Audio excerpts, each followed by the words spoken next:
A continuación, De Mañana con Monumental.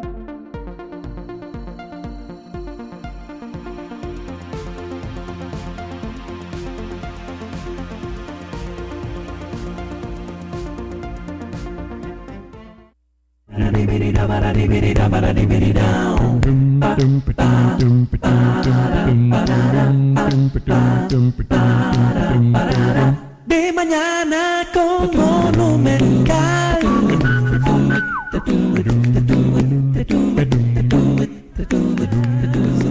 De mañana con Monumental. Porque usted es lo principal.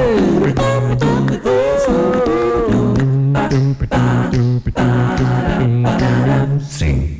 Muy buenos días, muchísimas gracias por acompañarnos a iniciar esta semana de Mañana con Monumental. Nosotros muy felices de recibirles nuevamente y esperando que sea un día muy provechoso y una semana llena de muchísimos éxitos y sonrisas. Hoy tenemos un tema lindísimo y sobre todo una dinámica muy especial que hemos preparado para ustedes con mucho cariño y que desde hace muchos días ya pudimos experimentar. ¿Recuerdan ustedes que hace algunos, un mes más o menos, mes y medio, tuvimos una mesa redonda lindísima, tocamos un tema de su interés y fue muy bonito ver cómo entrelazamos las especialidades de muchos de nuestros amigos que nos acompañan semana a semana y bueno, pues desde la perspectiva legal, médica y psicológica abordamos un tema específico. Pues hoy vamos a retomar esa dinámica porque el éxito fue indiscutible y contamos con una participación muy linda de parte de todos ustedes, así que bueno, pues su servidora Natalia Monge les invita a que disfruten de este programa especial en donde conversaremos de un tema muy sensible con nuestros especialistas que ya vamos a conocer.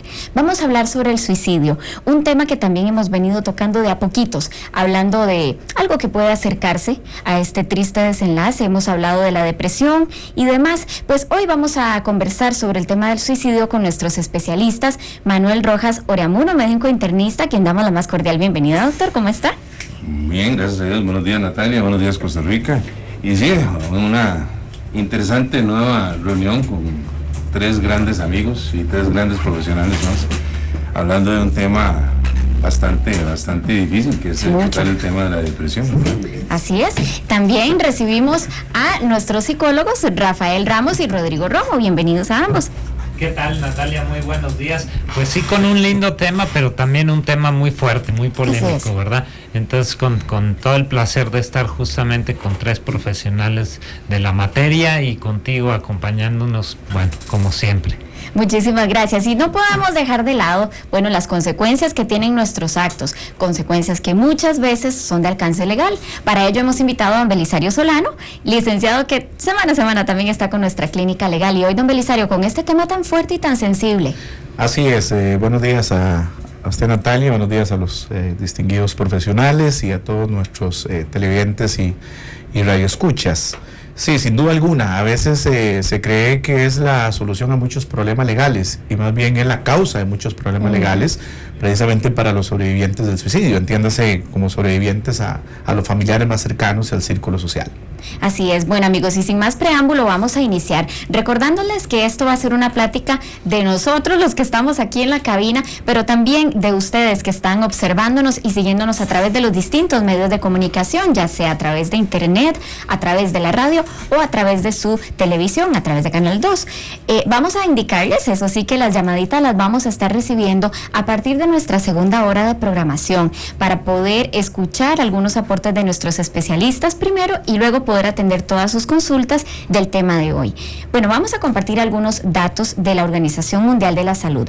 ¿Cómo podemos prevenir un suicidio? Bueno, pues no todos los suicidios se pueden prevenir, pero sí la mayoría.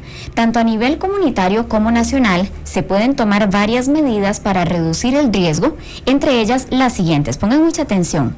Primero, reducir el acceso a los medios para suicidarse, pues lógicamente si estamos lejos de pesticidas, medicamentos, armas de fuego y demás, vamos a reducir las probabilidades de cometer un acto tan cruel como el suicidio.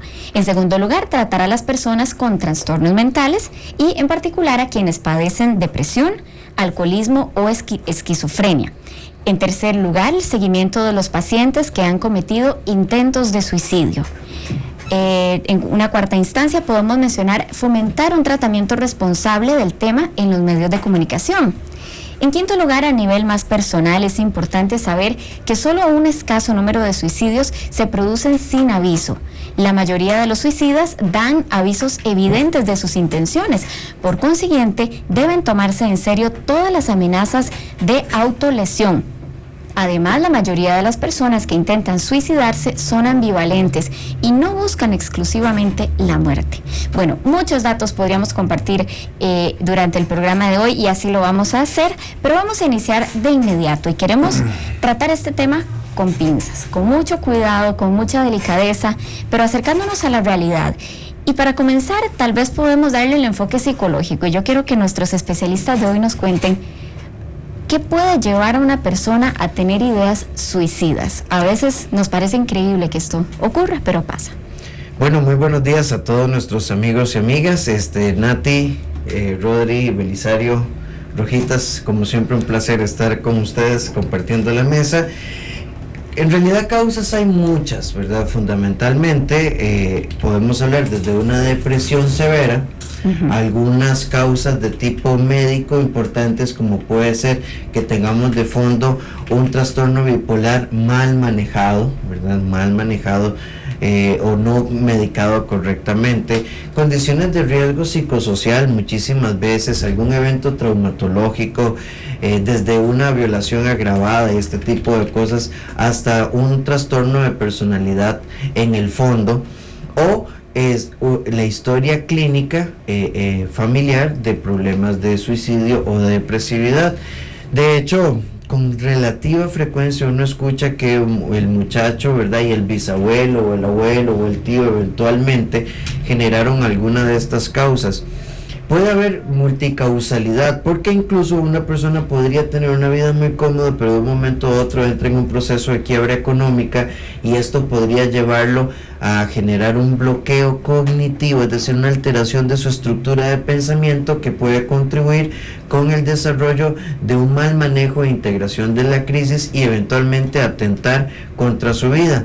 Hay que decir que no todas las personas que intentan suicidarse efectivamente quieren quitarse la vida. Muchas veces es una medida desesperada y a nivel clínico hacemos la diferencia entre la ideación suicida o lo que podríamos llamar la ideación tanática, entendiendo tánatos como muerte, tanatología, ¿verdad?, que tiene que ver con el estudio de la muerte, porque yo creo que todos nos hemos querido morir en algún momento. Yo recuerdo en el 2006 que en mes y medio me chocaron 3 veces, ¿verdad? Entraba un carro, se chocaba, ¿verdad? Hasta que perdí uno y yo dije, me quiero morir, ¿verdad? O sea, eso es como normal, ¿verdad?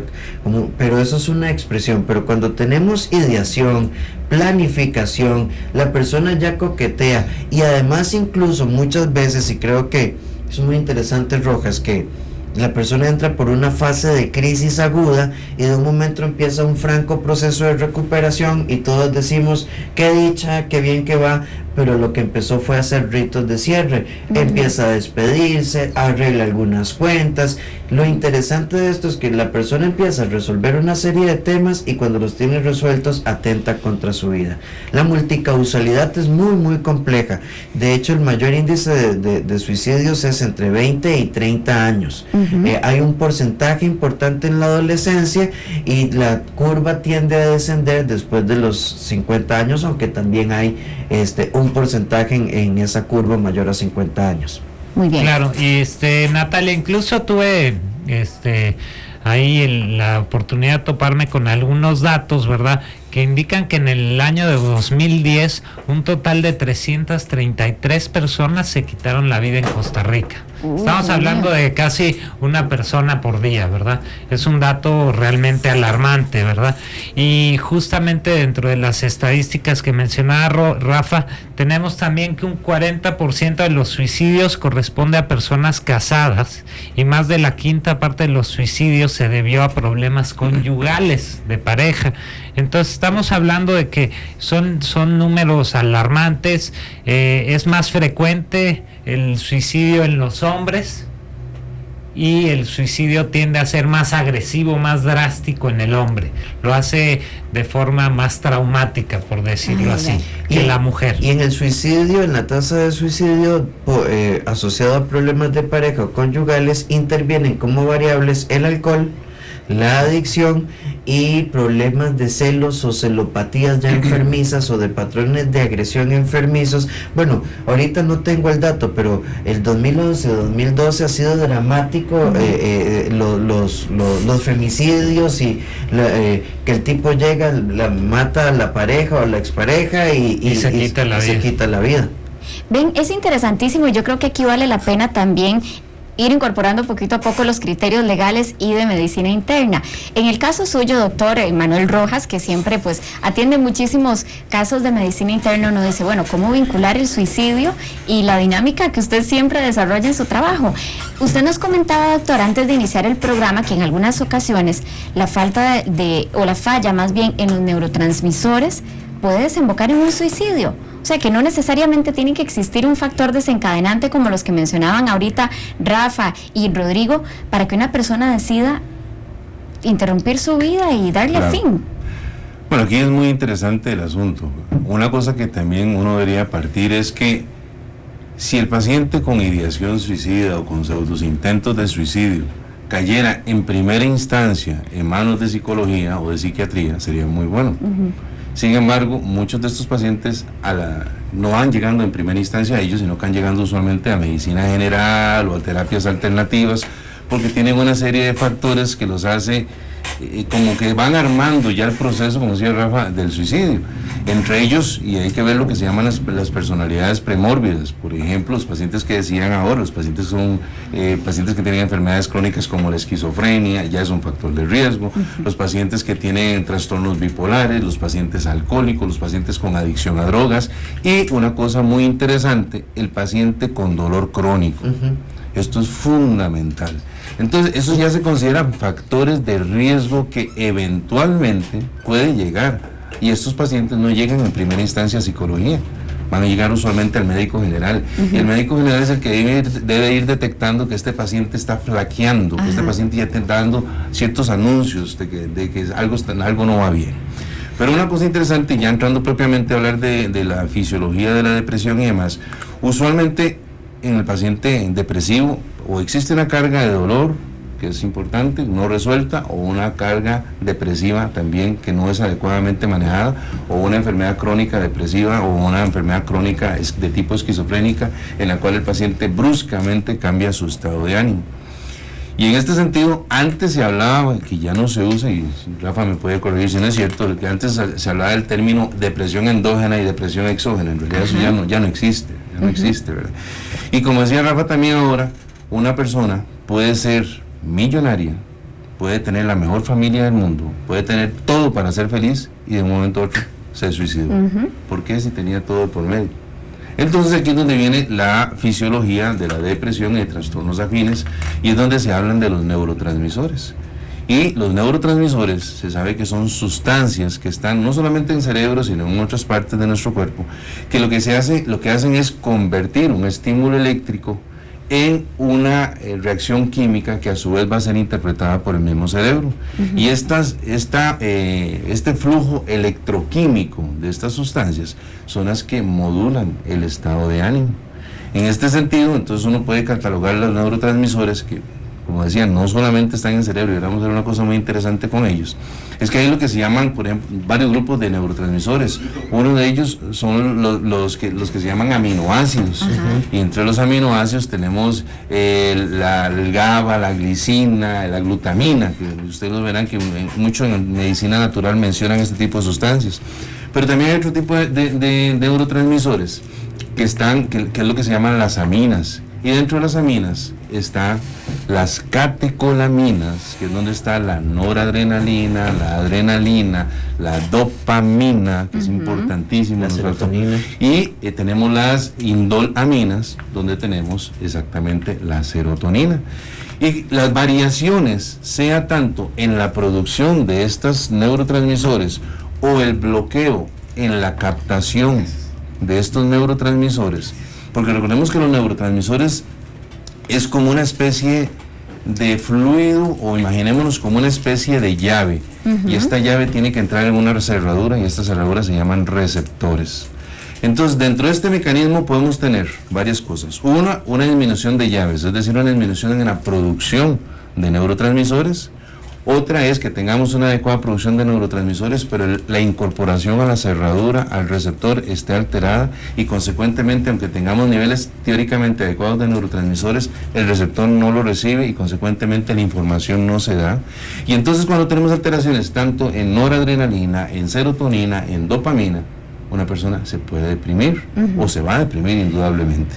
De hecho, atravesándole el caballo aquí, Rojitas, y antes de que don Belisario nos hable, porque la parte legal a mí me parece fundamental en este tipo de procesos, es que, por ejemplo, aquí ¿qué es primero, el huevo o la gallina? De hecho, la investigación actual en neurociencias dice, antes creíamos que la conducta era el resultado de una situación química, pero hoy creemos también que las variaciones químicas son el resultado a veces de un factor psicosocial. Claro. Por ejemplo, Nati, siempre he puesto este ejemplo. Nati, vos estás en un bar, tal vez ahí con tus amigas, y hay un chavalo así de coqueto y guapo como el doctor Rojas, y entonces, ¿verdad? Y entonces te empieza a ver, te empieza a coquetear, tus amigas empiezan a decir, uy, ve lo que sí está guapo, vos lo ves y sí, te das cuenta, y en ese momento que uno empieza a ver a la otra persona, empieza el juego de miradas, ya se le altera a uno el ritmo cardíaco, la sudoración, hay incremento de la presión sanguínea y demás, empieza a liberarse la oxitocina, que es una vasopresina, oxitocina. Lo que popularmente decimos es que sentí una química, sentí el ácido, dice la gente. Pero ve qué interesante. Ahorita voy a decir una cosita, tenía dos. Pero entonces resulta que de pronto el doctor Rojas se anima a irte a hablar y se te acerca y te dice, ¿qué, reinita? Hola, nena. ¿Quiere conmigo? Y entonces pasa de la categoría de deseable a mozote. ¿Verdad? Sí, y entonces inmediatamente toda esa bomba química en tu cuerpo se bloquea, descendió, y entonces desciende la temperatura corporal y los nervios se transforman en risa burlesca. Ahora, imaginemos este proceso en una persona depresiva, que continuamente piensa en estrés, tensión, negatividad, apatía, angustia. Y aquí hay algo muy importante: la depresión sí es una enfermedad. Cuando uno tiene diarrea y está todo líquido, a los días las heces son más consistentes, me curé, me raspé, salió la piel nueva, me curé. La depresión se manifiesta en la conducta, en la expresión, en el pensamiento, en la emoción, y por eso nos parece tan difícil de entender. Y una cosita chiquitita para que veas, hablando de neurotransmisores, y decía yo, por ejemplo, la serotonina. La serotonina no solamente se produce en cerebro, sino también se produce a nivel de todo digestivo. Y ve que interesante, la serotonina, hay sustancias capaces de estimular los receptores de serotonina. Interesantemente, el chocolate. De verdad. El chocolate estimula la serotonina, y por eso es el estado de euforia, a veces como de bienestar y demás, cuando hay serotonina de por medio. Algunas plantas, algunos vegetales tienen niveles altos de serotonina.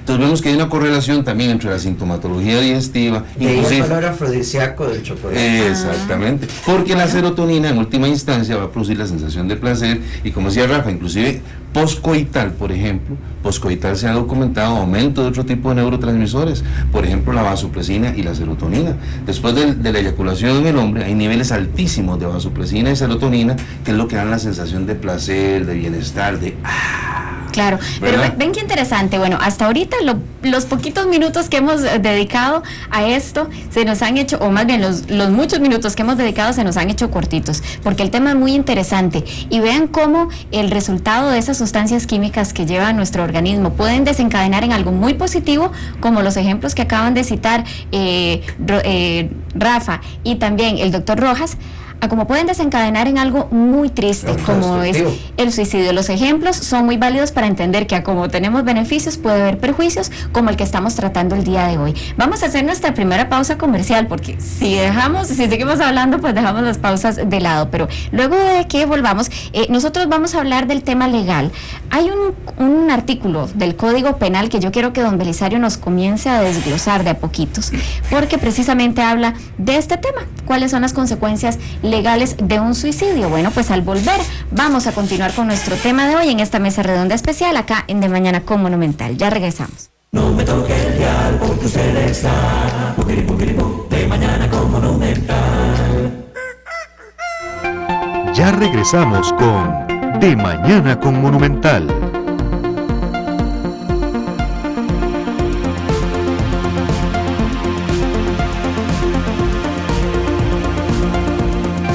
Continuamos con De Mañana con Monumental. Continuamos con más de Mañana con Monumental, y si usted acaba de sintonizarnos, les queremos recordar que estamos hoy abordando un tema bastante delicado, pero que está presente en nuestra realidad. Ya Rodrigo nos adjuntó algunos datos que nos sorprenden sobre el suicidio en nuestro país y en el mundo entero. Hoy tenemos esta mesa redonda para hacer el abordaje legal, médico, psicológico y demás, y su participación la estaremos atendiendo vía telefónica a partir de la segunda hora. Ya en nuestro Facebook tenemos varias consultas, las cuales agradecemos, y estamos teniendo acá una listita para poderlas responder y abordar en nuestra segunda hora de programa. Bueno, don Belisario, el Código Penal costarricense nos dice algo muy interesante en su artículo 115 sobre el suicidio. Me gustaría que usted haga referencia más en detalle a este tema.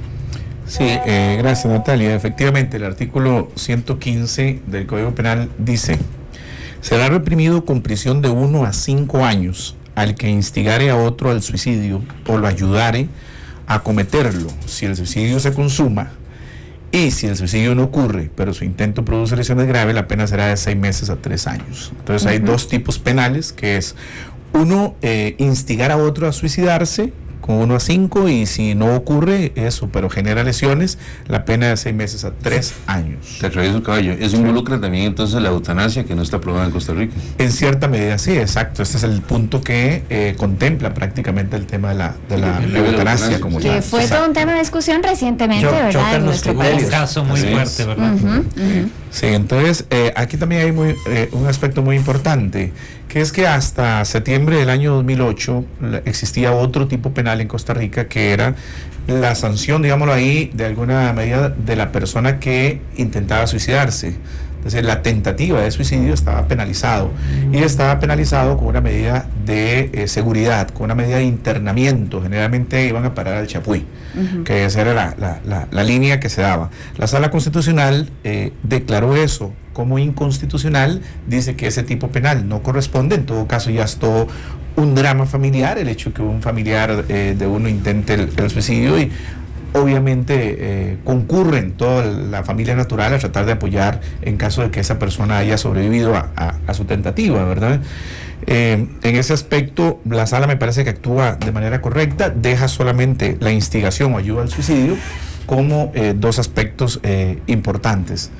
Aquí hay también consecuencias de carácter civil, que es vital también señalarlas. Muchas veces, si analizamos las causas del suicidio desde el punto de vista penal, la gente cree que con meterse un plomazo, que con ponerse un poquito la dosis de furiol o el cóctel, ya con eso acaban los problemas económicos, y en realidad más bien con eso comienzan los problemas económicos para los sobrevivientes. Es una herencia, don Belisario. Exactamente. Precisamente la decisión de suicidio es eso, una huida, ¿verdad? Así es. De ese tipo de cosas. Así es. Y entonces ahí comienza todo un tema de derecho sucesorio, empieza todo un tema de que el albacea o la familia tiene que prorrogar la vida jurídica de la persona que ya está 3 metros bajo tierra, pero asumiendo las responsabilidades civiles que conlleva eso. También hay responsabilidades interesantes desde el punto de vista administrativo en las relaciones que pueda tener la persona con sus entes aseguradores. Y aquí eso es muy, muy importante, porque desde la perspectiva legal, una de las causas de exclusión es precisamente el suicidio. Y entonces hay que ir a las condiciones particulares de la póliza para poder determinar qué es lo que dice esas condiciones particulares. Los excluyentes. Don Belisario, y cuando hablamos de las herencias, entonces, ¿qué pasa? ¿Se invalidan cuando la persona se suicidó? No. Cuando hay un testamento. No, exacto. No, lo que pasa, yo creo, y no sé mucho de legal, pero yo creo que sí algunas cosas pueden ser impugnables. Por ejemplo, una persona se suicida, los herederos porque siempre en los herederos hay pleitos. Esto es Así mío, es. esto es lo tuyo. Ahí es donde empiezan los pleitos, ¿verdad? Como Exacto. decía Belisario, ahí es donde empiezan los problemas. Bueno, alguien puede decir, mire, todo se lo dejó a Natalia. Bueno, y yo como heredero puedo decir, mire, pues que él se suicidó, probablemente él no estaba en su sano juicio. Entonces ahí empieza la demostración de cómo estaba su enfermedad mental y su estado real cuando testó.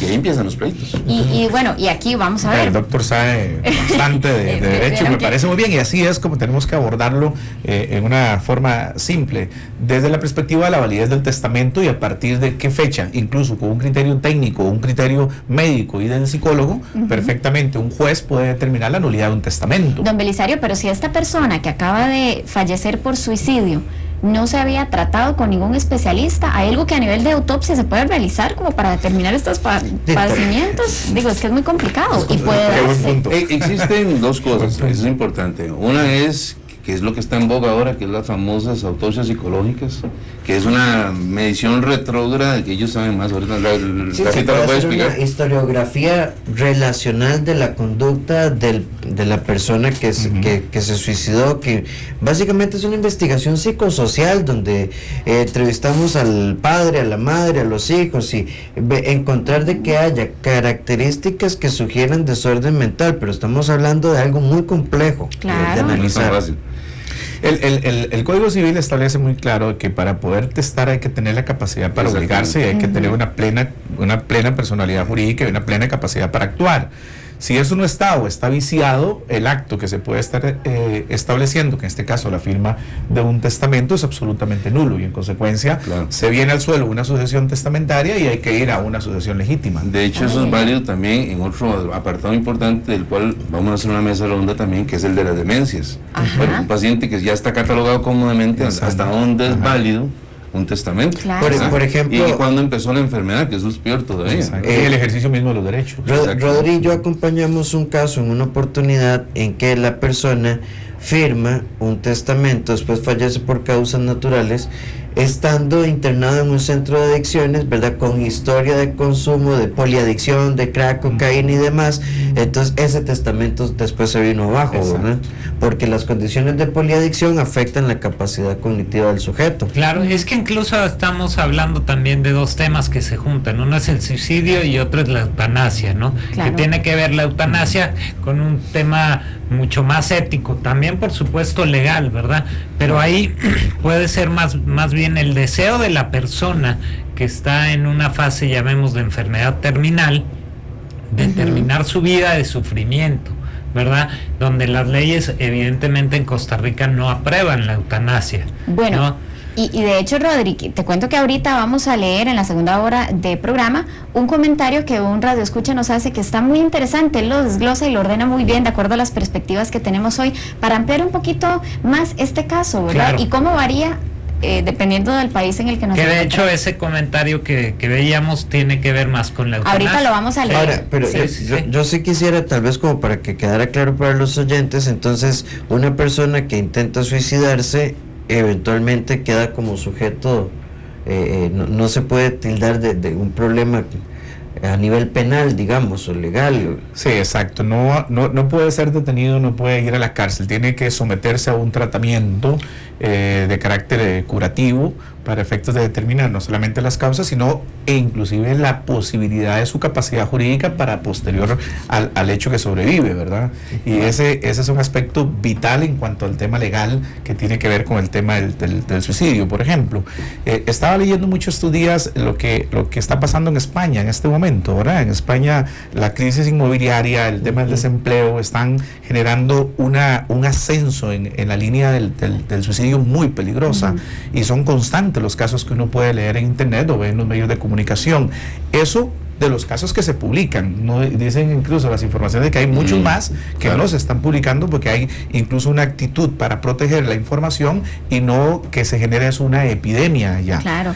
Y a partir de ahí está ya el sistema jurídico español tratando de interpretar las normas jurídicas que permitan declarar en alguna medida la nulidad, por lo menos, de las normas de ejecución hipotecaria, para impedir el lanzamiento abrupto que se hace en esos casos en este momento, hace 3-4 días, en España. Bueno, fíjense que, bueno, ya vamos a pasarle la pelota ahora a nuestros psicólogos otra vez, porque vamos así abordando de poquito a poquito, de acuerdo a las perspectivas que hemos hecho hoy, y yo quiero que también Rafa y Rodrigo se refieran un poquito a cuál es la diferencia entre las ideas suicidas y las características suicidas.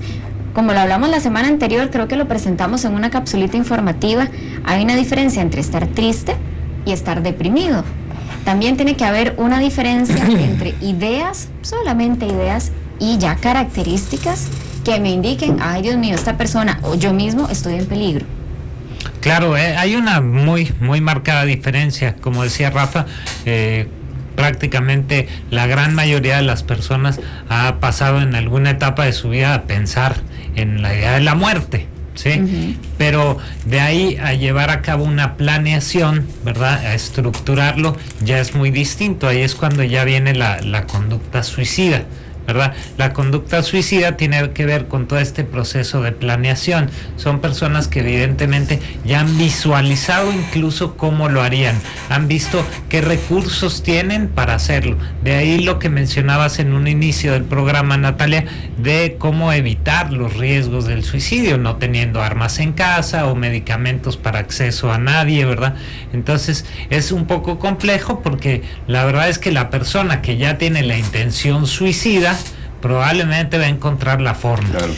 De hecho, hay que hablar de dos, resumámoslo, Rodri, tal vez como en dos grandes perspectivas: la ideación expresa, evidente, y la expresión suicida pasiva no evidente, que es muy complicada. De hecho, en categorías antiguas de depresión, cuando se hablaba de depresión endógena y depresión exógena, que era como cuando tenemos una causa interna o algo de afuera nos causa depresión. Yo no sé, Rojas, si vos te acuerdas que antes se hablaba en psiquiatría de depresión sonriente, depresión agitada, depresión activa. Ajá. Porque la depresión no solamente, Nati, es estar en una cama llorando todo el día sin querer comer, con una deficiencia en mi autocuidado. Ajá. Una persona puede estar deprimida y ir al trabajo. Claro. Una persona puede estar deprimida y funcionar en muchas áreas de su vida, pero no funcionar, digamos, en la parte sexual, o no funcionar en la parte económica. Cuando una persona empieza a generar expresiones como: qué cansado, qué aburrido, qué pereza, estoy obstinado, qué ganas de irme, mira, ojalá que de verdad el 21 de diciembre a las 12 del 12, ¿verdad?, se termine el mundo, y empezamos como a generar todo este conjunto de ideas. Vemos incluso que empezamos a tener conductas generalizadas de insomnio, consumo de alcohol, tabaco, somatizaciones, y desarrollamos una perspectiva negativa, y además estamos frente a una persona que ya no solo tiene ideación, sino que eventualmente puede estar haciendo planificación. En diversos casos uno se encuentra, ¿verdad?, una persona donde tiene un mecate debajo del colchón. Uno encuentra una persona que ha venido acumulando pastillitas. Uno ve su historial de internet y te das cuenta que ha estado navegando, viendo sobre suicidios, sobre muertes. Mil y una formas de matarse. Sí, como ese programilla, ¿verdad? Mil y una formas de morir y todo ese tipo de cosas. Mientras que la ideación tanática, o la idea de morir, es transitoria, normalmente está sujeta a un evento, un acontecimiento, una reacción de duelo, dolor crónico, otras cosas, pero no supone una afectación generalizada de la vida del sujeto. Por ejemplo, Nati, cuando alguien tiene una relación de pareja y hemos hablado de casarnos y venimos con esto, y ya yo le comenté a las amigas, el tipo te da el anillo, pero ahí 2 meses después te dice ya no, ¿verdad? O 2 meses después nos damos cuenta que tiene una muchacha embarazada.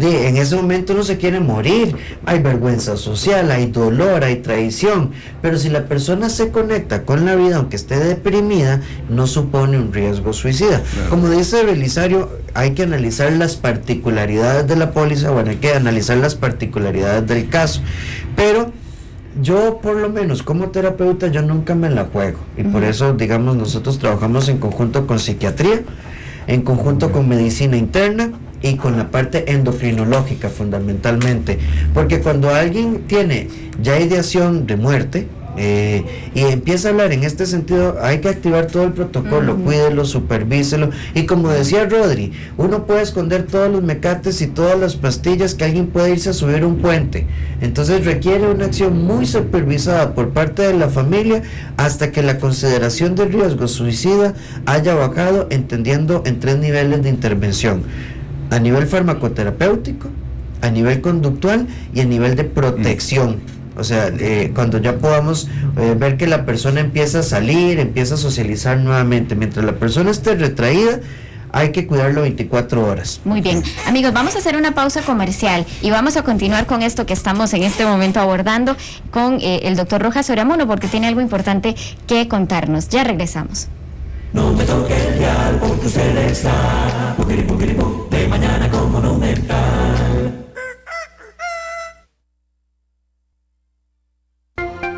Ya regresamos con De Mañana con Monumental.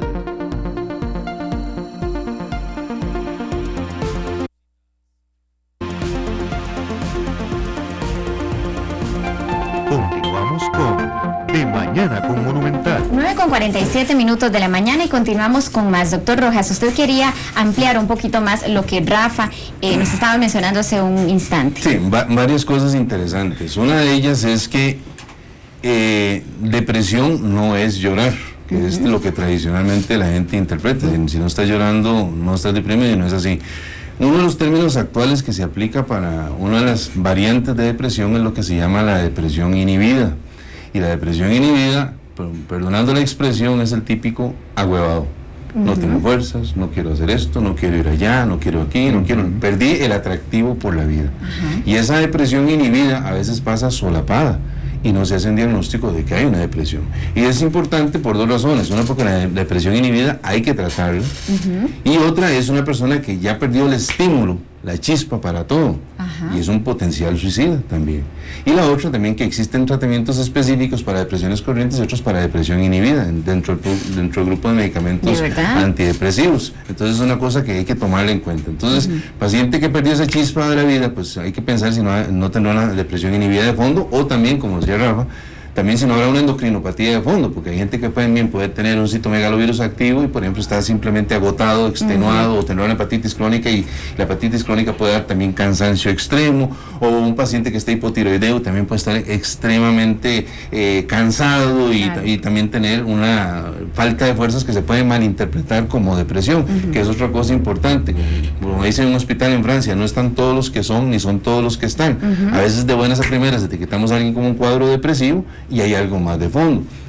Tiro sobre la organicidad de la depresión. Enfermedades crónicas pueden también deprimir a una persona, y entonces lo que estamos viendo, la punta del iceberg, que a su vez puede conllevar a un suicidio, pero de fondo, ¿qué motivó que un paciente se deprimiera? Trastornos electrolíticos, trastornos de sodio, trastornos de potasio pueden dar eso. Un cáncer de páncreas, la primera manifestación de cáncer de páncreas puede ser un cuadro depresivo. Y entonces tenemos un paciente tomando antidepresivos o se suicidó por su depresión, o después cuando se suicida cuando aparece el cáncer, ¿verdad? Entonces también el paciente depresivo es un paciente que hay que valorarlo de muchas aristas, y hay que saber si hay algo más de fondo que simplemente el cuadro depresivo. La otra cosa que mencionaba, creo que era don Belisario, es las epidemias de suicidio, que es otra cosa importante. No es que una persona se suicidó y ya se fue de un solo ente, es que existe una reacción en cadena, y por eso en muchos lugares, sobre todo en Estados Unidos, cuando hay un suicidio entre uno de los adolescentes, todos los demás entran en un protocolo de control, de seguimiento y demás, porque existen una cadena, otros se suicidan. Y esto es importante también tomarlo en cuenta a la hora, desde el punto de vista médico, también cuando uno valora un paciente que hizo un pseudo intento o un intento de autoeliminación. Me explico. Natalia hace un intento de autoeliminación, se tomó X cantidad de pastillas, yo la recibo en emergencias y le hago un lavado gástrico, le saqué las pastillas. Oye, Natalia, váyase para la casa. Eso no se puede hacer. No sé si desde el punto de vista legal es imputable o no, pero yo no me la puedo jugar a mandar a Natalia, aunque ya esté con signos vitales estables, ya le saqué chorro de pastillas que tenía en la panza y ya está, váyase para la casa. Esto no puede ser. Usted debe ser trasladado a un centro de control psicológico o psiquiátrico por protocolo, porque usted ya hizo un intento, puede ser un segundo intento. Bueno, si no lo logré con las pastillas, lo lograré de otra manera. O le dice lavado gástrico, que Natalia, váyase, no me maté con las pastillas, cruzo la calle y el primer carro que pasa me retiro. Entonces yo puedo ser imputable también por negligencia, ¿verdad? Porque la dejé ir. Entonces, desde el punto de vista médico, aunque a los padres a veces no les gusta y llevan a chiquita que hizo el pseudointento y ya la estabilizaron, quieren llevársela para la casa, legalmente el médico no lo puede hacer. Y si el médico lo hace, está fallando. El médico está obligado a delegar en gente en la rama específica de psiquiatría y psicología para que le den seguimiento a este paciente. Doctor, y esto es interesantísimo porque da pie a lo que comentábamos durante la pausa, el secreto profesional. En el caso de los psicólogos, ¿hasta qué punto la ley los respalda, don Belisario, para romper su secreto profesional? Porque, como bien lo dice el doctor Rojas, no es solamente curar al paciente y enviarlo para la casa, es intentar que reincida en esta conducta. Y bueno, pues en el caso de los psicólogos, ¿qué hacen si le dicen, bueno, es que yo planeo irme a suicidar ahorita después de la consulta, ¿verdad?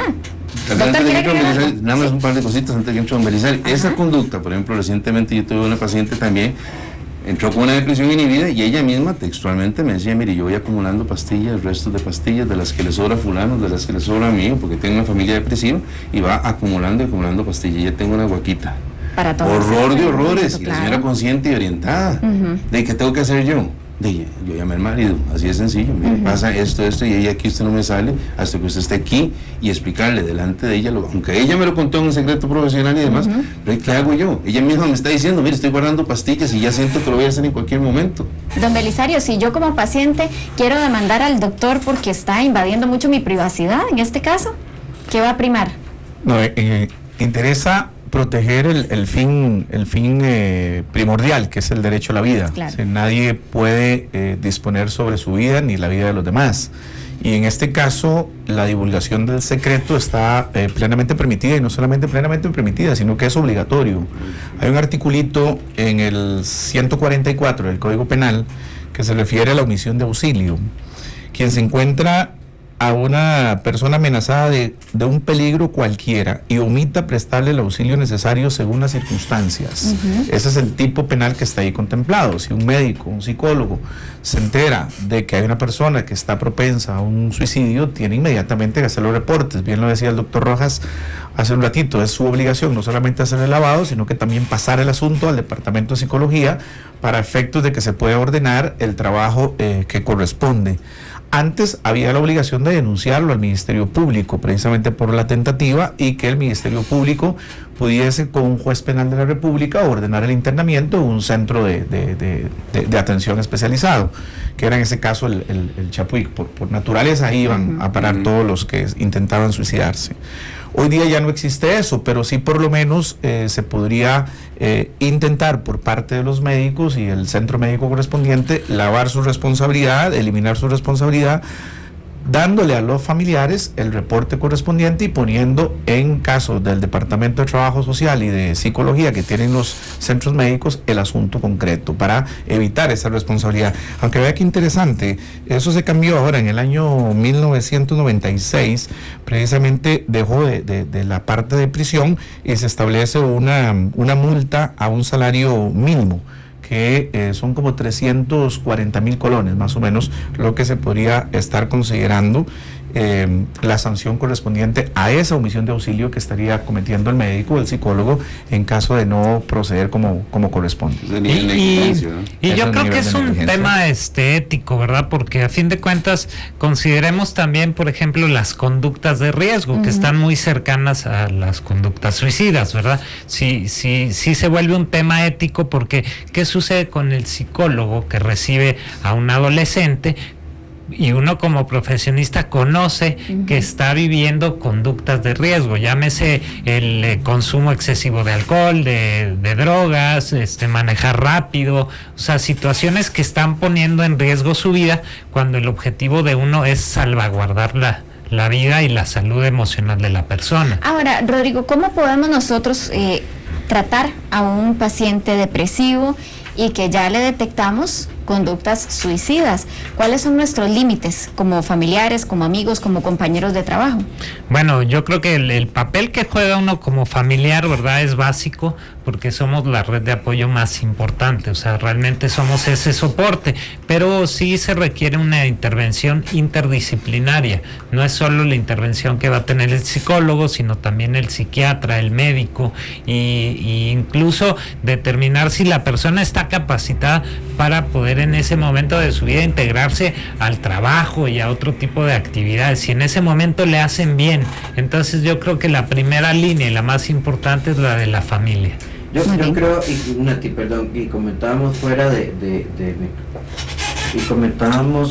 de micrófonos que yo le decía a don Belisario que incluso hay que a veces ir un poco más allá de la atención médico-psicológica o psiquiátrica, es poner a la persona frente a un juez cuando consideremos que efectivamente su capacidad mental está comprometida y la persona no solo se resiste al tratamiento, porque también ha habido casos en los que una persona en esta condición de pronto se le ocurre traspasar propiedades a nombre de otras personas o saca préstamos y compromete los bienes de la familia o el patrimonio familiar.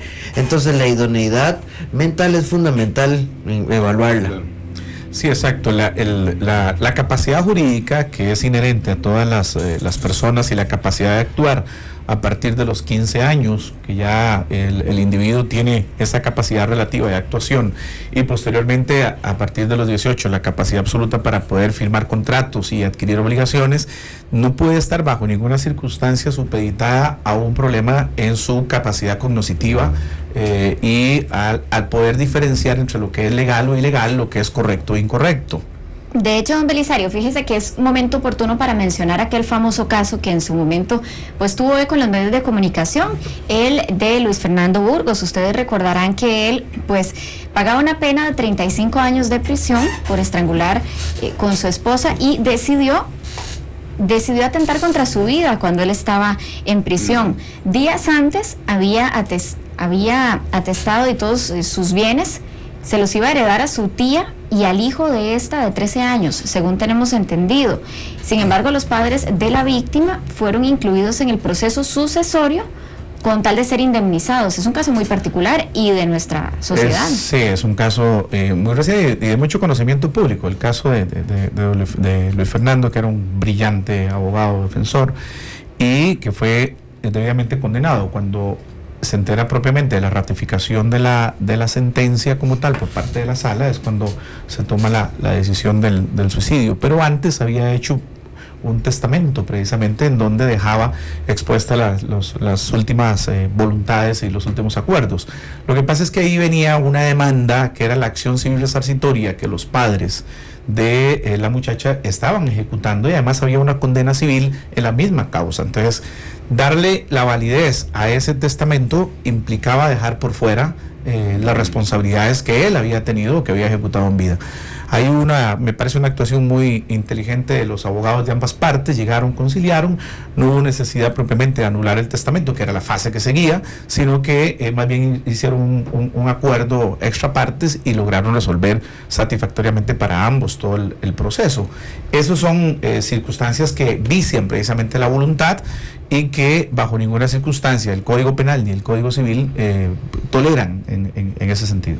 Bien, vamos a hacer nuevamente una pausa comercial y les vamos a recordar el 905-222-0000, porque ahora sí vamos a estar recibiendo sus llamadas telefónicas. Para nosotros será un gusto poder escuchar su testimonio, su consulta, su comentario, y de manera muy respetuosa lo vamos a abordar. Si ustedes desean también que su llamada sea atendida de manera confidencial, pues omitimos el nombre con tal de que usted participe con nosotros. Quizás a partir de esta mesa redonda que estamos haciendo con mucho entusiasmo en esta mañana, podamos cambiar las ideas de algunas personas que pretendan acabar con su vida, sobre todo en estas épocas tan sensibles que se aproximan, como lo es la Navidad y el recibimiento del Año Nuevo. Vamos a también atender consultas que están ya en nuestro Facebook desde que inició el programa, así que hacemos esta pausa y ya regresamos. Llámenos, llámenos, estamos esperando su llamada, es importante. Llámenos ya. No me toque el dial porque usted está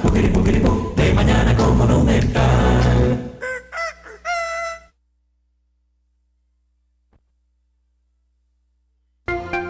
Ya regresamos con De Mañana con Monumental.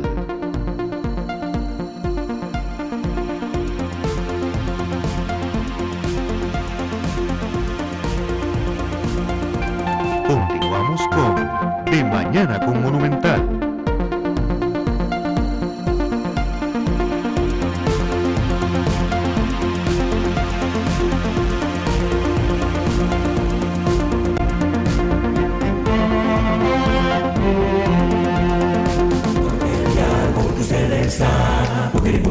De Mañana con Monumental. Continuamos con más de nuestro programa y de inmediato habilitamos la línea telefónica 905-222-0000. La primera llamada que tenemos es doña Katia, que nos llama desde Alajuela. Buenos días, doña Katia, gracias por participar. Buenos días, gracias a ustedes. Mi consulta es la siguiente y además testimonio. Hace más o menos unos 4 años el esposo de mi hermana le quitó la vida a ella y luego él se suicidó. Él me delegó a mí toda la responsabilidad en una nota que hizo antes de suicidarse él, de todo el asunto legal, incluso de sus hijos. Bueno, fue una situación muy difícil. A través del tiempo yo emocionalmente no pude seguir con el asunto legal, ni con mi sobrina, ni con todo eso. Eso por un lado. Por otro lado, yo siento que en este momento estoy completamente deprimida. No siento motivación para nada. A veces sí me da por llorar y sé que hay una situación ahí que yo sé que tengo que tomar una decisión, pero ni siquiera tengo el valor para tomarla porque, no sé, siento que no tengo el valor. Me preocupa mi hija que tiene 9 años y me dice muchas veces que se siente triste y que se siente sola. Esta época me pone más sensible también. ¿A qué decisión se refiere? Es una situación personal, una situación personal que yo sé que tengo que decidir, que tengo que tomar una decisión, pero no puedo, no tengo el valor como para enfrentar lo que eso conlleva. ¿Es una situación que a usted le supone algún tipo de dolor, doña Katia? Y por eso no quiere enfrentarla todavía, quiere postergar ese encuentro con una situación dolorosa, ¿es así? Sí, algo así. Sin embargo, independientemente de eso, yo siempre me siento así. O sea, eso es como algo más, pero independientemente de eso, yo me siento así. Yo sé que lo que pasó con mi hermana, pues me ha costado mucho superarlo. De hecho, yo no creo que no lo he superado. Yo no tengo ahorita, digamos, el dinero como para ir y pagar una consulta con un psicólogo, que yo sé que quizás me ayudaría un poco. Muy bien. Doña Katia, le agradecemos muchísimo la confianza por llamar a nuestro espacio y ahorita a través de la radio le vamos a hacer referencia a su comentario y a sus consultas. Muchísimas gracias por llamarnos. Tenemos a un oyente que nos llama desde Heredia. Bienvenido y gracias por participar. Buenas. Yo tenía un problema que se evolucionó a un flashback donde yo vi una persona o un ser que me estaba cortando el cuello. ¿Qué significa eso? Muy bien, muchísimas gracias por llamarnos. Tenemos otra llamadita, es María desde Guatuso. Doña María, ¿cómo está? Muy bien, gracias a Dios, muy buenos días. Buenos días. Gracias por atenderme. Mi pregunta es, felicitarlos primero para los psicólogos. Muchas también gracias. Para usted, porque yo creo que es como psicóloga también. Ay, muchísimas gracias. Yo tengo una sobrina que ella le dio depresión postparto. Yo creo que me den un consejo para darle a ella. Muy bien. Muchísimas gracias por llamarnos, doña María. ¿Tenemos alguna otra llamadita, Miguel? Bien, entonces hasta aquí vamos a bajar las llamaditas. Ahorita, conforme ustedes sigan intentando marcar la línea, vamos a irlas atendiendo y vamos respondiendo a las del Facebook, si a ustedes les parecen. Refirámonos primero a esta llamada de doña Katia. Bueno, yo creo que doña Katia hay un aspecto, de verdad, Belisario, legal, interesante de analizar si una nota compromete efectivamente como última voluntad, ¿verdad? Y este tipo de cosas. Ahora, doña Katia, al margen de esta situación, a mí me parece que usted, por lo que nos comenta, cabe la posibilidad de que efectivamente estemos frente a un trastorno depresivo. Y yo creo que usted debería estar muy cerca del EVAIS correspondiente y hablar con el médico general y ampliar un poquito, porque a veces las personas no van a consulta por depresión, y tal vez solicitar la atención en la parte de psiquiatría. De hecho, creo que es importante considerar, incluso antes de que tome usted esta decisión difícil que usted nos comenta, valorar si es que la decisión como tal es difícil o es que su estado de ánimo actual hace ver esa posible decisión como difícil. Entonces creo que debería, como paso fundamental, acercarse al tema de atenderse. Y luego, me parece también prudente que si usted considera que no tiene la fuerza para enfrentar el proceso legal o asumir con la voluntad que dejó este muchacho que atentó contra su hermana y su propia vida, yo creo que uno también tiene derecho a eso como paciente, decir yo esto no lo puedo manejar y esto no debería generar ninguna culpa, porque a veces este tipo de procesos son culpógenos y se convierten en procesos depresógenos. Don Belisario, ¿se quiere ampliar un poquito? Sí, yo creo aquí que es importante que ella pueda, a través del equipo interdisciplinario, y buscar ayuda para poder tomar las mejores decisiones. A veces enfrentar posiblemente la toma de la decisión de no poder atender a los sobrinos, por decir algo, pensando en una suposición, y que implique eso, tener que entregarlos a la responsabilidad del PANI o a tener que darlos en una adopción, etcétera, etcétera, si es que es el caso de la señora, ¿verdad? Que es una decisión dificilísima, que es una decisión sumamente comprometedora para ella misma. El sistema jurídico como tal ofrece el soporte necesario para poder salir adelante. El PANI tiene un soporte importante ahí, hay ayudas especiales que perfectamente se pueden manejar, que se pueden dar, en fin, nada que lo que usted esté viviendo, mi querida amiga, es tan grave como para no encontrarle una solución y darle aquí en la revista de Mañana con Monumental las luces para que usted pueda encontrar el camino correcto y que le baje ese nivel de tensión. Aquí está el médico, está el psicólogo y está el abogado. Sí, yo creo que lo que dice don Belisario es cierto. El manejo de los cuadros depresivos y demás es multidisciplinario. No es simplemente tómese una pastilla y váyase para esa casa. Con esto va a estar bien de la depresión. Requiere un abordaje multidisciplinario. Tiene que ver que la persona vea todas las aristas, todas las posibles salidas de su cuadro depresivo. Yo a los pacientes depresivos les digo que eso es como cuando uno está viendo televisión y tiene dos televisores, uno lo está viendo en colores y otro lo está viendo en blanco y negro. Claro. El depresivo está viendo la misma realidad que una persona no deprimida, nada más que está viendo sin el colorido que lo está viendo la otra. Y entienden hacer lo que llaman un blackout, se cierra, se cerró y no hay salida, no hay posibilidades. La ayuda de un equipo multidisciplinario fundamentalmente es casualmente eso, estabilizarlo, darles otras opciones y ver que ese no es el fin del mundo y que se les puede ayudar. Vamos a atender otra llamada telefónica y fíjense que tenemos en línea a doña Vera Mora. Ella es la mamá de Maureen Hidalgo, que en paz descanse, caso que recientemente mencionábamos, en donde pues el protagonista fue el señor Burgos. Así que doña Vera, muchísimas gracias por comunicarse con nosotros. Sí, no, gracias a ustedes y buenos días para todos. Buenos días.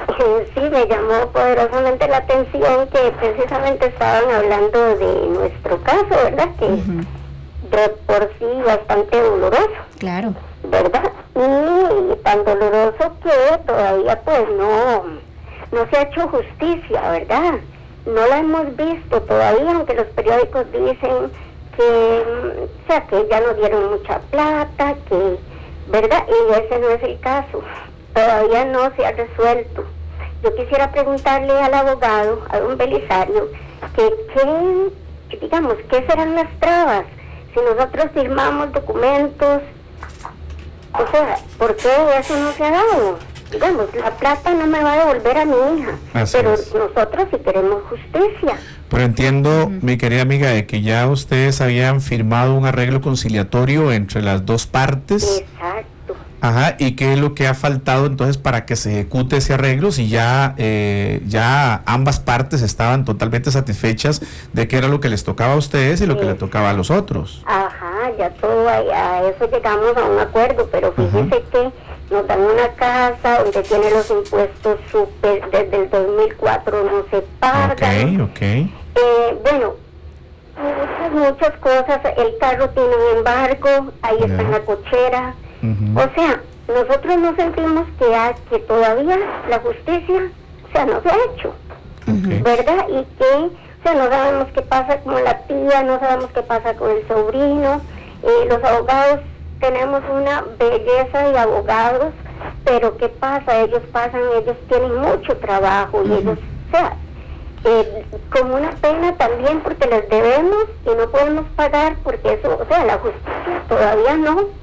Mi chiquita, una pregunta. Ustedes llevaron un proceso ordinario, ¿verdad? Para anular lo del testamento. Exactamente. Ok, y ese proceso ordinario con el arreglo conciliatorio que ustedes hicieron, lo archivaron.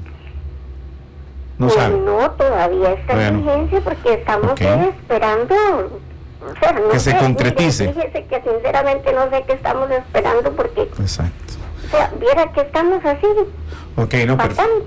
Bien, Perfecto. doña Vera, le agradecemos muchísimo que nos haya llamado y siempre pues sabemos que por más que pasen los años se lleva un dolor muy grande tras la pérdida como la tuvo usted de su hija. Le enviamos un fuerte abrazo. Yo quisiera decirle a todas las personas que pasan por un duelo, que una persona ha partido como un hijo, que se lo entreguen a Dios, que se lo entreguen. Y uno va a sentir verdaderamente la liberación, ¿verdad? Va a sentir ese alivio. Muy Que lo bien. entreguen a Dios. Bueno, doña Vera, muchísimas gracias. Que tenga un feliz día y gracias por estar en nuestra sintonía. Ya vamos a ampliar un poquitito más su caso, ¿le Ok. parece, doña Vera? Porque tenemos en línea a doña Marta, que nos llama desde Heredia. Bienvenida, doña Marta. Bueno, gracias.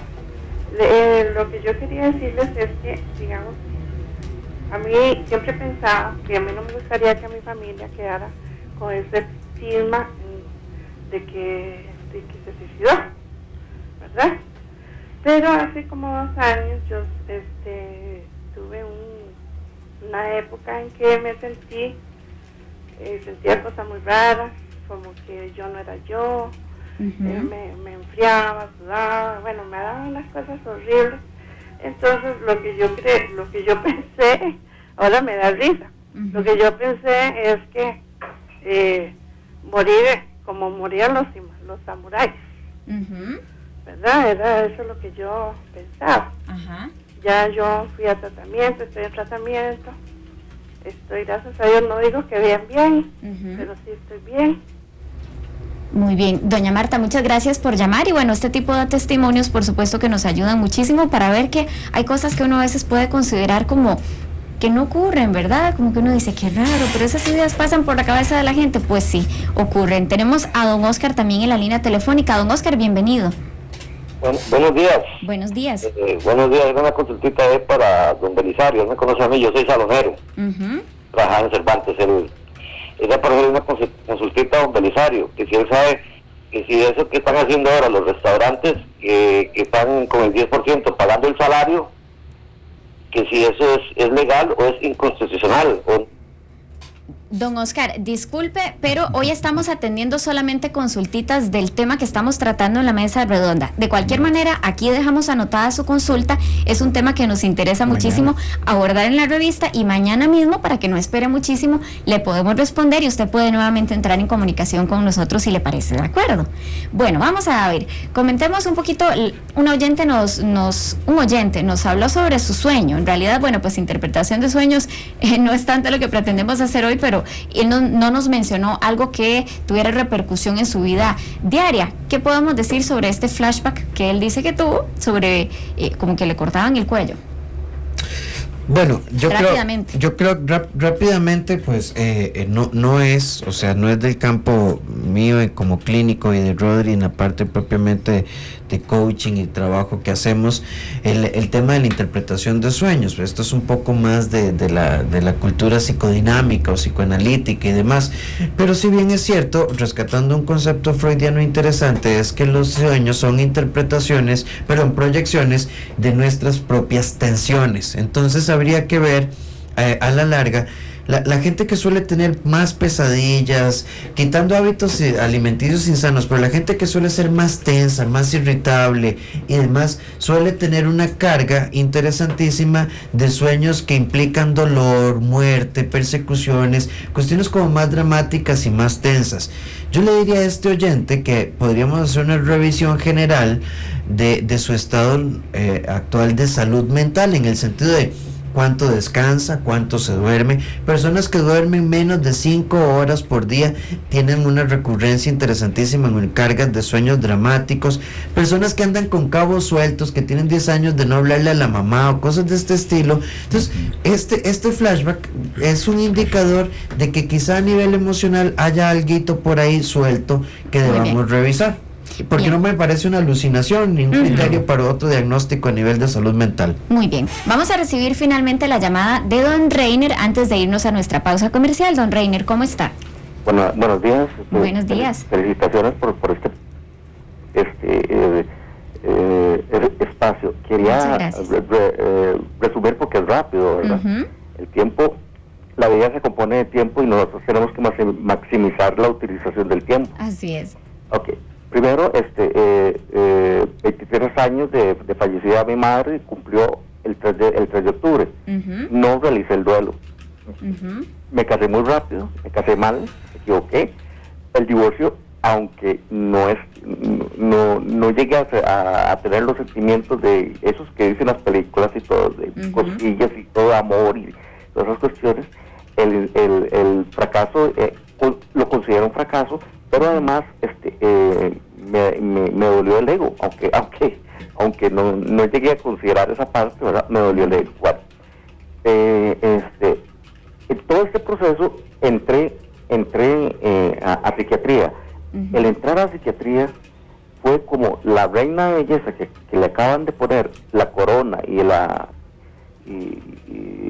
que ganó el reinado, salió, se montó en el carro, se estrelló a los 100 metros y quedó toda cortada. En lo que yo era eventualmente más notoria, mi presencia era en la parte intelectual, en la parte académica, y el decirme que tenía un problema en el cerebro, primero desde el punto de vista neurológico y después a la de un accidente, fue como bajarme el piso hasta lo más bajo. Bueno, quiero plantear lo siguiente. Uno, la medicación. Hemos hablado mucho sobre eso, sobre que las personas se pueden suicidar con medicamentos, ¿verdad? Pero también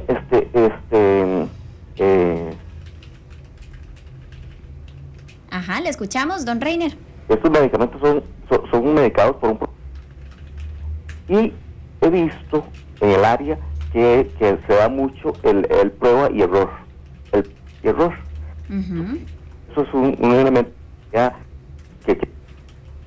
Don Reiner, ¿vieras que se le está cortando un poquito la comunicación? No, ahora. Ahí está, muy bien, intentémoslo, a ver. ¿De qué medicación? Ay, don Reiner, qué pena, vieras que se le corta la llamadita. Aquí ya notamos. Yo creo que nos quedó claro parte de una consulta que es muy interesante, y es por qué se parte con una dosis o un medicamento como tesis inicial y por qué se va modificando a lo largo de la curva depresiva o de ajuste a una situación. Yo creo que ya con eso podemos ampliar una respuesta muy interesante. Muy bien, entonces vamos a hacer nuestra primera pausa comercial. Agradezco muchísimo toda la participación que ustedes han tenido a través de nuestra línea telefónica. Vamos a regresar con las respuestas a todas las consultas. Ya volvemos. No me toque el dial porque usted está de mañana con Monumental.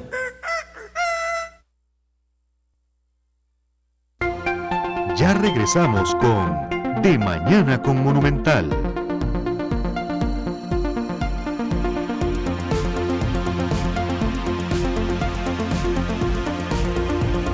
Continuamos con De Mañana con Monumental. Regresamos ahora sí con la atención a nuestras consultas, como ya lo hemos venido haciendo. Antes de continuar con las llamadas telefónicas, don Rodolfo Rodríguez nos hace un amplio comentario desde que inició el programa. Vamos a irlo desglosando conforme usted lo fue redactando, don Rodolfo, y le agradecemos su participación. Usted es una persona que denota muchísimo conocimiento y le agradecemos que junto a sus opiniones y comentarios también adjunta alguna bibliografía que respalda lo que usted nos está comentando. Si ustedes desean leer ampliamente lo que nos comparte don Rodolfo, pueden ingresar a nuestro Facebook de Mañana con Monumental. Él nos dice que es una consulta múltiple, desde todo punto de vista.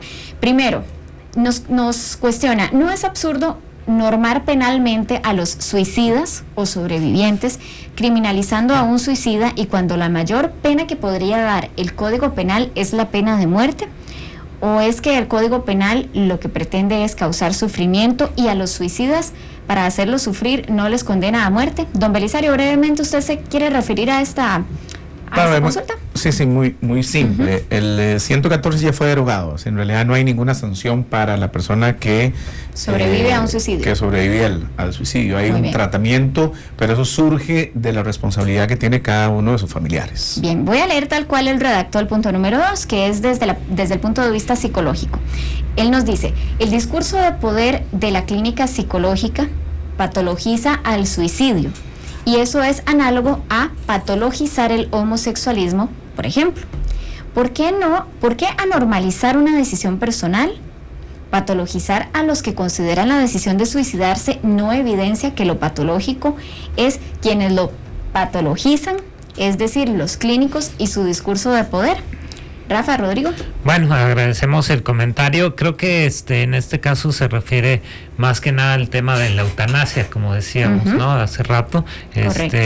¿Por qué patologizarlo? No, bueno, realmente la conducta suicida es una conducta de riesgo que atenta contra la vida, a diferencia de cualquier tipo de decisión como patologizar la preferencia sexual, ¿no? Entonces creo que tiene un contenido distinto y ahí abordamos justo desde el punto de vista de la eutanasia más que del suicidio. Bien, también desde el punto de vista clínico nos escribe don Rodolfo: en muchos países como Alemania y Holanda, que aquí también hace un poco de referencia a la eutanasia, se acepta como una decisión racional, y aunque no pueden suicidar una persona, la instruyen y le facilitan los medios para alcanzar su meta. Entonces, ¿acaso la Caja Costarricense de Seguro Social no debería tener una sección de tanatología y tanatólogos que ayuden a quienes aceptan racionalmente que quieren cesar sus vidas a lograr esta meta? Yo creo que, Natalia, aquí el problema es, bueno, primero una es la parte desde el punto de vista de principios cristianos, la otra es desde el punto de vista legal, la otra es desde el punto de vista de repercusión de la familia y obviamente la enfermedad de fondo. Voy a ponerle unos ejemplos muy claros. Hace muchos años yo conocí un paciente que tenía una enfermedad neurológica degenerativa que cursaba con extremo dolor. Y este hombre, por más cócteles y demás que se le daban para aliviar el dolor, persistía con dolor y no se le quitaba. Entonces uno diría, y estoy actuando como abogado del diablo y no quiero decir que esté a favor o en contra, pero uno diría, ¿hasta dónde esta persona está sufriendo en una enfermedad irremediable y es mantenerlo vivo y sigue con dolor? Yo creo que la peor experiencia que uno puede tener es dolor, así de sencillo, sea físico o psicológico. Sí, claro. Pero si usted tiene un dolor que no se quita, con todo lo consabido, con todos los menjurjes que se pueden hacer, y la persona sigue con dolor, o sea, si será justo para esa persona, bueno, que manténgase ahí sufriendo. Yo creo que a nadie le gusta tener dolor. Creo que es el principio sobre el cual se basa mucho la eutanasia. Entonces, y es el principio del derecho al bien morir. Exactamente, calidad de vida en última instancia, ¿verdad? Después del otro paciente que diga, bueno, un paciente que tenga una enfermedad metastásica multitumoral por todo lado, si dice, bueno, mire, antes de que me empiecen los dolores, antes de que empiece a tener un deterioro dramático de mi organismo, quiero morir. O sea, estoy actuando como abogado del diablo y no estoy diciendo que yo esté a favor ni nada de eso, que no es lo mismo ver los toros desde afuera que estar adentro. De cualquier manera, doctor Rojas, el tema de hoy no es la eutanasia, es mención breve por el comentario que hace nuestro radio. Pero es que la eutanasia en última instancia es un suicidio. Claro, está estrechamente vinculado. Es parte de. Es la decisión legal de un suicidio. Es la lesión exactamente legal, normada de un suicidio. Exacto, y podríamos tener una tertulia solamente de ese tema. Entonces ahí es donde viene la situación, ¿verdad? La otra cosa importante es también que lógicamente dentro del contexto de un paciente depresivo, ahora que mencionaba medicamentos, bueno, es que medicamentos hay múltiples y hay múltiples alternativas también. Es la otra cosa, no es que hay una medicina mágica y con esta me curo, ni hay una dosis mágica y esta es la que me va a hacer a mí. En ese sentido, los medicamentos, hay diversos tipos de antidepresivos, diversos tipos de medicamentos moduladores del estado de ánimo que trabajan diferente a los antidepresivos y que se pueden usar en forma conjunta para tratar de estabilizar a un paciente. Y vamos a lo mismo, tampoco es tragues estas pastillas y piérdase, que lamentablemente mucho se ha perdido a veces, sin criticar la seguridad social, pero mucho se ha perdido en que el paciente que llega a un cuadro depresivo trague pastillas y váyase. Y el resto, ¿dónde está el apoyo psicoterapéutico? Porque yo soy un fiel defensor del manejo integral. Y en este sentido, ¿qué ganamos con tomar pastillas si el paciente no se le está dando un soporte nutricional? Claro. Hablemos, por ejemplo, de un paciente que tenga trastornos del apetito, un bulímico, un anoréxico. Sí. Bueno, yo le puedo dar pastillas antidepresivas, pero si no tengo soporte nutricional, este paciente cada vez va a estar peor. Si no tengo un aporte psicoterapéutico, tampoco voy a estar bien con ese paciente. Entonces el manejo multidisciplinario es casualmente en lo que se está fallando en este tipo de pacientes. Bien, Alex Briones también nos consulta en nuestro Facebook y nos cuenta más bien: muy buenos días a todos, hoy el programa está muy interesante y a la vez nos toca el corazón. Es muy triste saber cómo personas acaban con su vida debido a deficiencias mentales o por problemas varios. Un tío mío se suicidó debido a su alcoholismo hace muchos años atrás. Espero el programa de hoy sea de ayuda para muchos que también busquen ayuda profesional.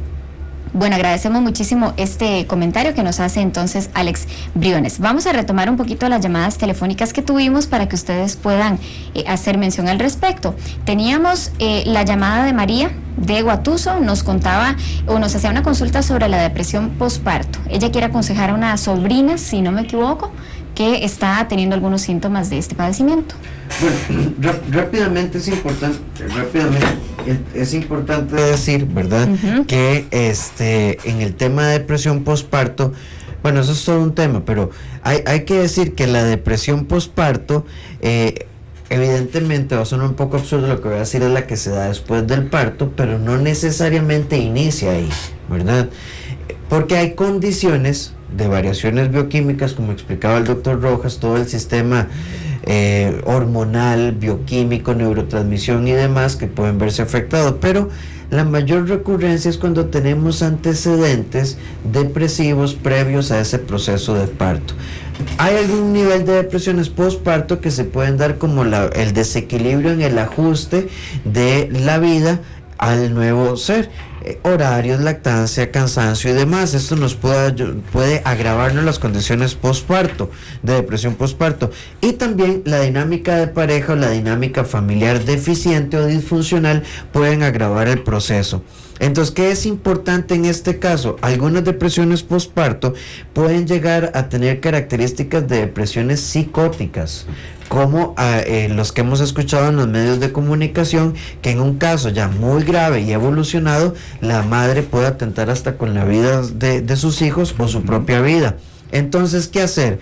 Cuando una persona en el primer mes del posparto se muestra irritable, tensa, depresiva, alteraciones en el ciclo de sueño, rechazo hacia el bebé, problemas en el autocuidado y demás, entonces lo importante es la valoración médica, e incluso a veces hay que suspender la lactancia porque se requieren medicamentos. Pero les prometo que junto con el doctor Rojas y Rodri acá vamos a agendar depresión postparto como tema. Perfecto. Don Belisario, hagamos ahora sí una ampliación del comentario que nos hacía doña Vera, la mamá de Mauren, que en paz descanse, ¿verdad? Que nos comentaba sobre su caso. Ella siente que no se ha hecho justicia. Se le dieron los bienes que la ley le asignó, pero están casi que inútiles, más bien le genera muchísimas deudas. Sí, además mucha angustia, la sentí muy angustiada, y más bien sentí que fue como un alivio para ella el hecho de que nosotros hubiésemos podido tocar el tema, y vio como una lucecita ahí, ¿verdad? Pero doña Vera, aquí lo más importante es que usted pueda contactarse directamente con el abogado, que usted tiene un extraordinario abogado, sin duda alguna, a efectos de que se pueda ejecutar el acuerdo conciliatorio que se hizo. Una vez de que las partes han fijado las condiciones en las cuales se iba a dar por terminado el proceso ordinario, lo que falta nada más más es que se adjudique, que se proceda a la toma de posesión y eventualmente a darle a la otra parte el previo necesario para honrar los compromisos correspondientes. De lo contrario, se reinicia ahora mediante un proceso de ejecución del acuerdo suscrito por las partes. De tal manera que aquí es un poquito nada más de paciencia. Sí es importante que la acción sea dirigida directamente por su abogado de cara a que el juez ejecute ya lo que ustedes en la vía de la conciliación pudieron determinar. Muy bien, también refirámonos ahora sí al caso de don Reiner, esta última llamadita que recibimos, tal vez los psicólogos nos puedan ayudar. Nos contaba de varias situaciones de su vida que él considera como dolorosas, duelo no superado, como la muerte de su mamá, un divorcio que pese a que fue de un matrimonio que él consideró que no era el ideal o que no se dio en un momento oportuno, pues el divorcio lo tomó como un fracaso que le lastimó su ego. Y bueno, pues nos comentaba también un poco sobre los medicamentos. Claro, es que ahí fíjate, es importante que asumir que cuando un duelo no es resuelto, bueno, corremos el riesgo de estar cayendo en duelos recurrentes porque no se ha superado y se permanece aún muy sensible a la sensación de pérdida ante cualquier situación. Aquí ante un divorcio que para él a ojos claros pues no era una buena unión, ¿verdad? Entonces viene con una constante negativa, pero es importante que si él tiene una intervención ya de tipo médico, pues sí se apegue a ese tratamiento, porque de otra manera pues nada más está teniendo pequeños momentos en los cuales se siente bien, pero viene para abajo eventualmente. Y don Reiner, cuando usted nos planteaba que usted a veces siente que los procesos medicamentosos o farmacoterapéuticos, es decir, tomar pastillas, son de prueba y error, es que dependiendo de la tesis que estemos trabajando, a veces trabajamos un poquito con un espectro más ansiolítico, otras veces trabajamos con un espectro más antidepresivo, otras veces trabajamos con el espectro de reactivar la dinamicidad del paciente. Otras veces incluso necesitamos mantener al paciente en un breve periodo un poquito sedado y demás, dependiendo del diagnóstico. Por eso es muy importante. Ahora, ¿cuál es la clave de los antidepresivos? Primero controlan el síntoma, y una vez que desaparece el síntoma es donde la labor terapéutica se vuelve importante, y es cuando la persona se siente bien que deja el tratamiento, y es cuando el tratamiento se vuelve más importante, porque curar el síntoma no es curar la depresión. No es curar el síntoma, es controlar el síntoma depresivo. Perfecto. El medicamento no se debe tomar solamente cuando uno se siente mal, cuando hay que seguir las indicaciones. De hecho, lo que decía Rafa es importantísimo. En los trastornos depresivos, usualmente se llaman de trastornos depresivos ansiosos. En algunos pacientes predomina más el rasgo depresivo, en otros predomina más la parte ansiosa. Por ejemplo, el no dormir es más de ansiedad que de depresión. Claro. La inapetencia. La inapetencia. Entonces son pacientes que al no dormir se sienten mal. Pero bueno, no ganamos nada con antidepresivos si no tenemos un ansiolítico de por medio. Entonces el médico debe de individualizar. Bueno, si ocupa de ambos, normalmente se requiere de ambos. Y una cosa fundamental es que no son pastillas mágicas, no es como una pastilla para el dolor de cabeza que hoy me la tomo y mañana estoy brincando en una pata. Claro. No, usualmente se requiere un promedio, y por lo menos los psiquiatras hablan de que en cuadros depresivos de nuevo, de primera aparición, se deben de tomar por lo menos 6 meses de tratamiento, y para empezar a tener efectos se pueden empezar a ver como mínimo. Hay que esperar hasta 2 semanas. El paciente que llega a los 6 meses con terapia y demás y que se ve que está en adecuada remisión, se puede intentar suspender los antidepresivos. Si el paciente remite otra vez, el tratamiento antidepresivo debería tenerlo por lo menos 2 años y se vuelve a hacer lo mismo. Y si después de 2 años el paciente vuelve a caer, por favor mantenga el tratamiento toda una vida, porque lo necesita. Así de sencillo. Bueno, recordarles que no hay que automedicarse, ¿verdad? Mucho menos con este tipo de verdad.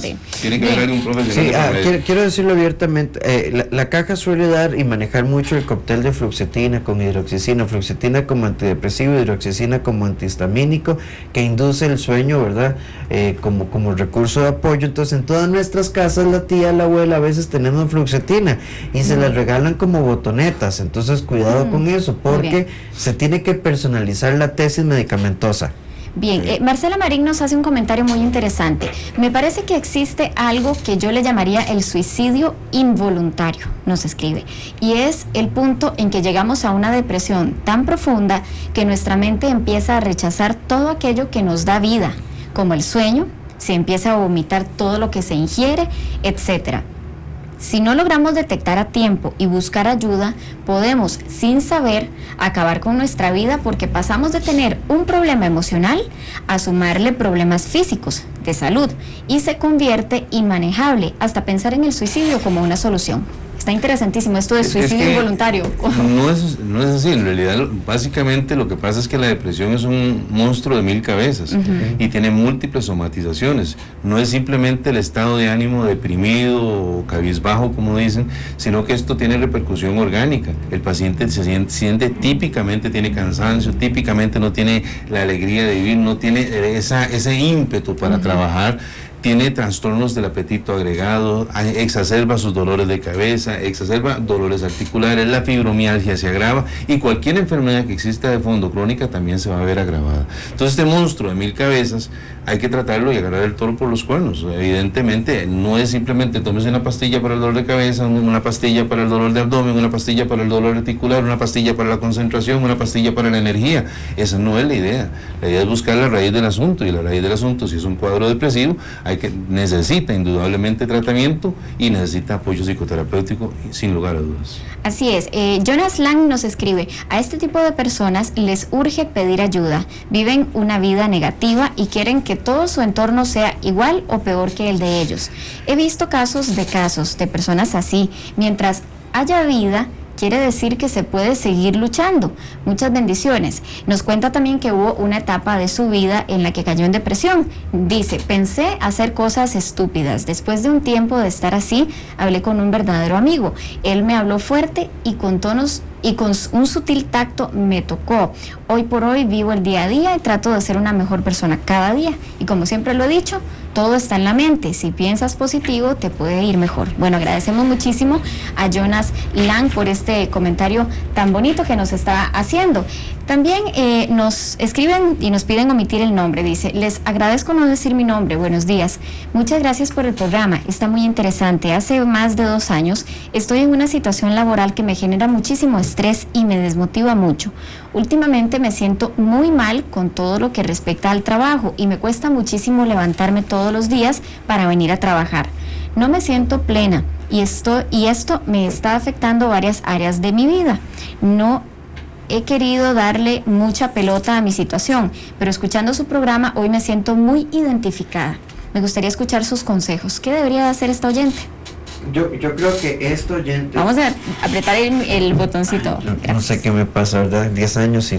En fin, esto oyente, incluso Marcela, hay que entender algo. Cuando una persona tiene ideación suicida, la idea de la vida no le alcanza, porque precisamente es de esta vida la que se quiere de huir. Entonces, cuando una persona, cualquiera que nos esté escuchando, si vos empezás a sentir estos síntomas de decaimiento, abatimiento, depresividad, nostalgia, irritabilidad, ya nada te hace feliz y te desconecta, ¿qué deberíamos hacer? Buscar ayuda. ¿Cómo podemos empezar a buscar ayuda? Bueno, podemos acercarnos al pastor, al sacerdote de la iglesia, podemos ir a un grupo de Alcohólicos Anónimos, un grupo de Al-Anon, y esto como primer recurso de intervención, acercarnos al LEVAIS, al médico general, pedirle referencia a psiquiatría, a psicología, y si no, buscar consulta privada.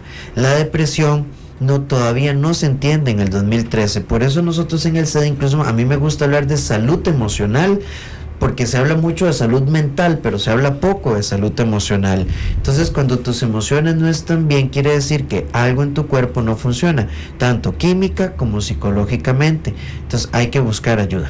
Muy bien, vamos a hacer una pausa comercial y ya regresamos con más información. No me toque el dial porque usted está de mañana con Monumental.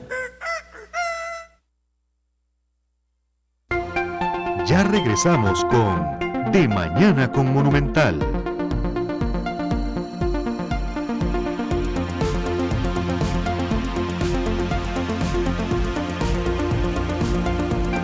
Continuamos con De Mañana con Monumental.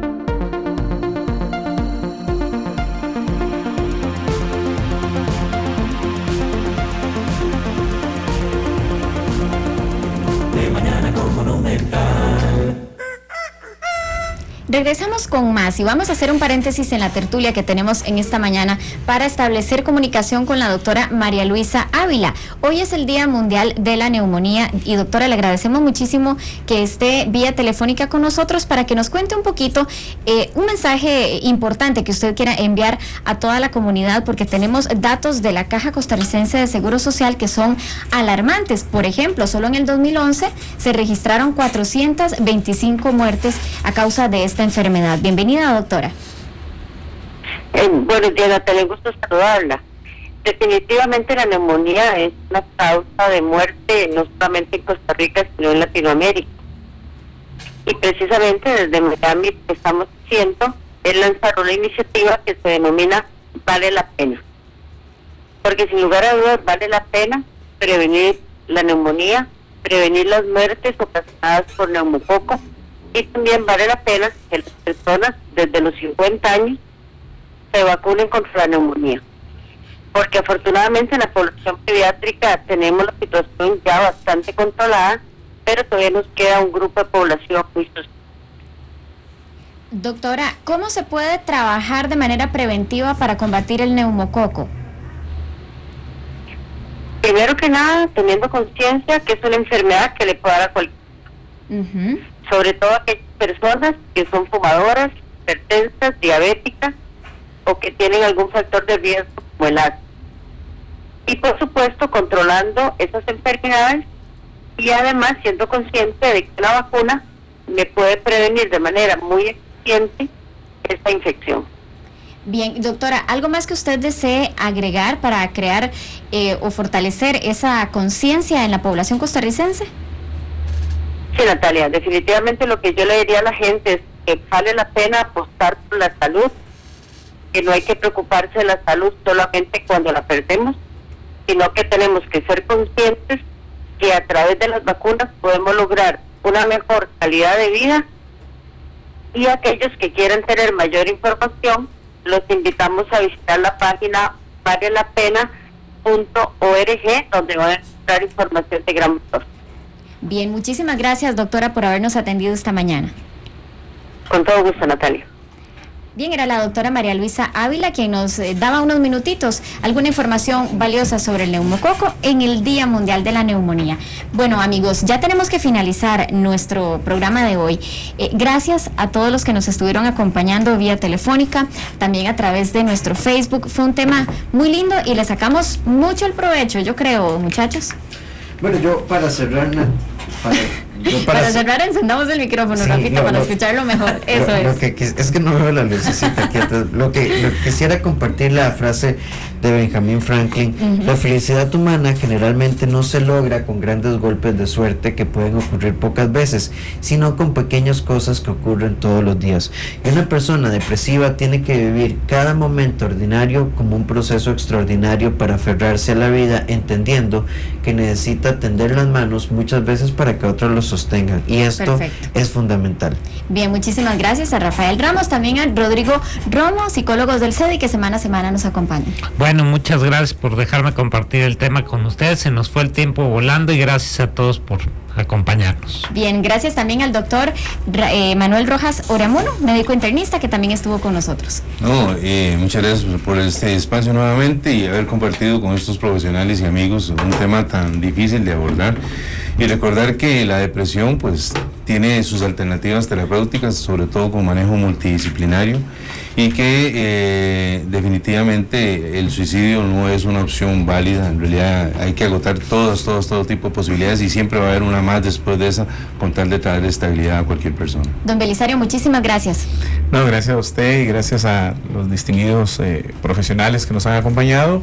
Y sin duda alguna, desde el punto de vista legal, el suicidio no es la solución a los problemas, agrava más bien los problemas para los sobrevivientes del suicidio. Bueno, era don Belisario Solano, abogado de Mañana con Monumental, y les dejo brevemente una información que les va a interesar. Existe una asociación que se llama Mi Nueva Aurora y van a conmemorar el Día Internacional del Sobreviviente de Suicidio. ¿Cuándo va a ser esta actividad? Bueno, pues el sábado 17 de noviembre, este próximo sábado, de 9:30 a 5 de la tarde. Esto va a ser en el Centro Cultural del Pani, en la antigua Dos Pinos, en Barrio Luján. El costo Pues ninguno, es gratuito, ustedes pueden asistir y obtener mayor información al número telefónico 8708-5572. Soy Natalia Monge, muchísimas gracias por habernos acompañado esta mañana. De mañana con Monumental. Con batería.